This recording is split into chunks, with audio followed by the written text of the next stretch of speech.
Rékavár. Nádasd elfeledett vára.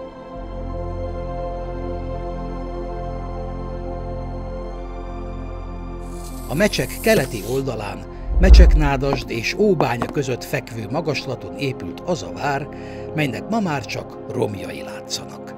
Nádasd várát a Várhegy völgyében található Halász vagy Rák-patak miatt Rákvárnak is nevezik. A vár építéséről kevés ismerettel rendelkezünk. A régészeti kutatásnak eddig nem sikerült 13. század előtti vagy 1526 utáni leletanyagot felszínre hoznia.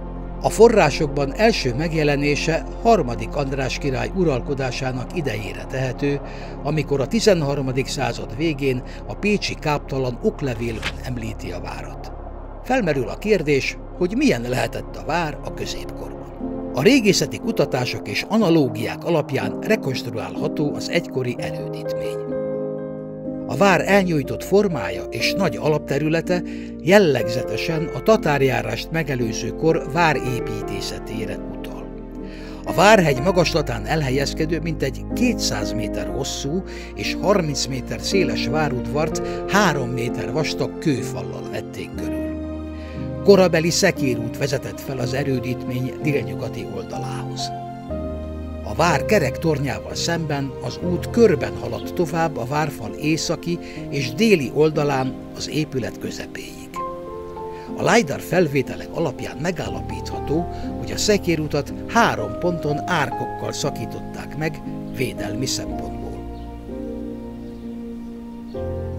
A várfalak mentén feltehetőleg egymással szemben 2 kaputorony épült, amelyek egymáshoz képest elcsúsztatva a várat átszelő farkasárok 2 oldalán nyílhattak.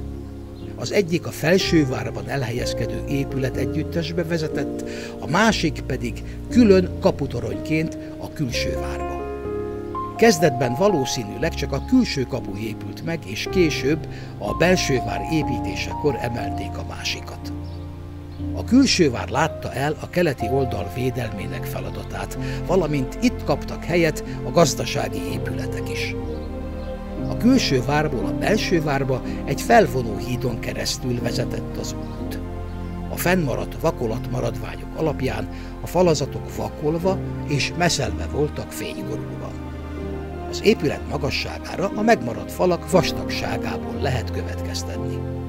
A kor kőművesei nem pazarolták az építőanyagot, és a belső épületeknél csak akkor építettek vastagabb falakat, ha azok további emeleteket voltak hivatottak megtartani. Ezek alapján többszintes épületekből is állt a vár. A feltárások eredményei a Külsővár területén is könnyű szerkezetes épületek meglétére utalnak, a nagy mennyiségben előkerült zsindelyszegek alapján az épületek minden bizonnyal zsindelyes tetővel rendelkeztek. Az erődítmény nem messze található a ma is álló Árpád-kori Szent István kápolnától, amely a középkori Nádasd település központi épülete volt.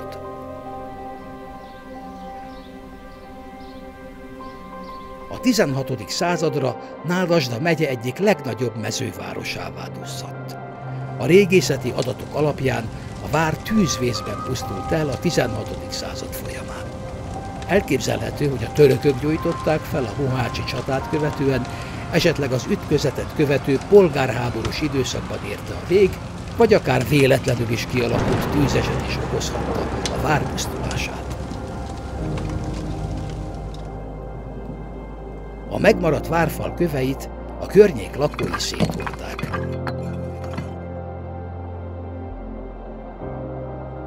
Egyes szakaszai helyenként 1 méter magasságban ma is láthatók a földfelszín felett.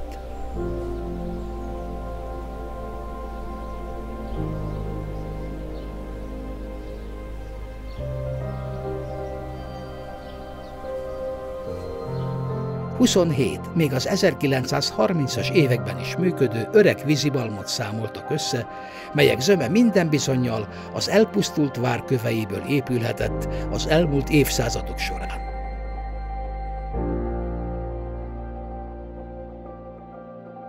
Bár a Rékavár elméleti rekonstrukcióját továbbra is túlnyomórészt hipotetikusnak tekinthetjük, Az újabb vizsgálatok és adatok alapján közelebb jutottunk a titokzatos vár múltjának feltárásához.